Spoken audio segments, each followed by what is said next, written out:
Sans médicaments, il n'y a pas de progrès médicaux, mais les scandales répétés du Distilbène au Mediator, en passant par le Vioxx, ont jeté le discrédit sur les industriels et sur les responsables de la santé sanitaire. Alors, comment ces médicaments arrivent-ils dans nos pharmacies ?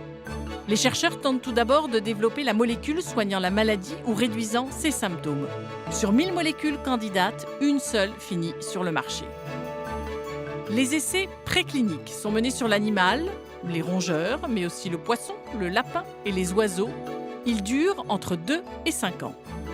Les essais sur l'homme comportent 4 phases. Une phase 1 de toxicité sur une centaine de volontaires sains, c'est-à-dire qui ne sont pas malades. On procède à la recherche de toxicité pour déterminer la dose maximale tolérée.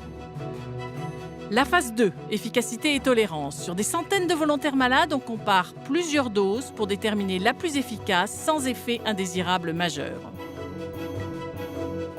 La phase 3, les essais comparatifs. Plusieurs milliers de patients sont exposés à ce médicament en comparaison à un placebo ou au médicament de référence reconnu comme le traitement incontournable.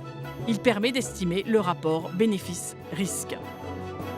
La phase 4 de surveillance du médicament et de ses effets secondaires.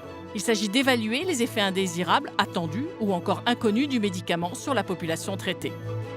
Vient ensuite l'autorisation de mise sur le marché. Si le nouveau traitement propose un rapport bénéfice-risque supérieur au traitement existant, alors l'industriel fait une demande de mise sur le marché auprès de l'Agence européenne des médicaments.